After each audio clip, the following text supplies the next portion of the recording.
What if your child's headaches and neck pain weren't just something to grow out of? What if they were a sign of something deeper, something happening in the spine?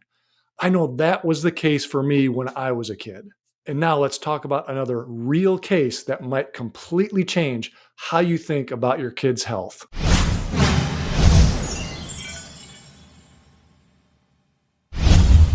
I'm Dr. Ryan Wolfert, and in 2022, a case study was published in the Journal of Physical Therapy Science. It followed the story of a 10-year-old boy who was dealing with intense neck pain and chronic headaches, with pain levels reported at 9 out of 10. It all started after what most would consider a simple fall onto the back of his head. It wasn't a major injury, it didn't require an ER trip, but over time, things didn't get better, they actually got worse. And now here's where it gets interesting. Imaging showed that his neck, the cervical spine, had lost its natural normal curve. He had what's called a straight neck. His spine, which you see here outlined in red, should follow the healthy natural curve represented by the green dotted line. To be more specific, the curve had dropped to just 2.3 degrees when it should have been closer to 22 degrees for his age. That might sound technical, but here's the takeaway. His spine was way out of alignment and in a way that could directly affect his nerves, muscles, and even brainstem function. And that can cause these kinds of symptoms he was having, like chronic headache, pain, stiffness, and limited ability to move his head. So, what did they do? Instead of covering up the symptoms or waiting for him to grow out of it, the care team used a specific type of spinal correction.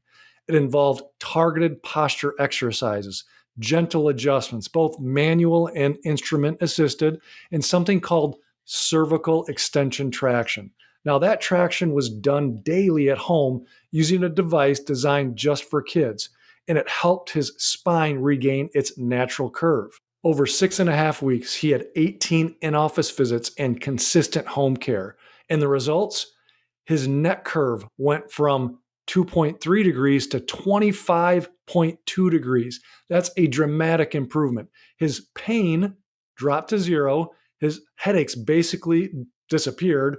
And maybe the most impressive, at his 17-month follow up, all those improvements had held steady. He stayed pain free with occasional check ins and continued home traction. Now, why does this matter? Because this isn't just about one kid. This is about understanding that spinal health isn't just for adults with back pain. Kids can have misalignments too, and they can cause real problems. And the sooner they're addressed, the better the chance of correcting them fully and avoiding bigger issues down the road.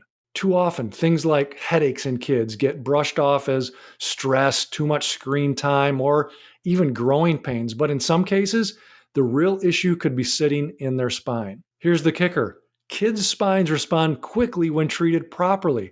They're growing, they're adaptable. If you catch a structural issue early, you can make real changes, not just short-term relief, but long-term correction. So if your child or the next time your kid complains of headaches, neck stiffness, or if you see poor posture, don't ignore it. It might not just be a phase. It might be a signal that their spine needs attention, and that attention could change their health for the better, and it could change their health for life. If this made you think differently about posture, or maybe your kids have had these type of problems, just drop a comment and let me know if you have any questions. And if you're interested in more science-backed ways to take better care of your spine and your family spine, make sure to subscribe. And as always, be your own guarantee for your health and your life.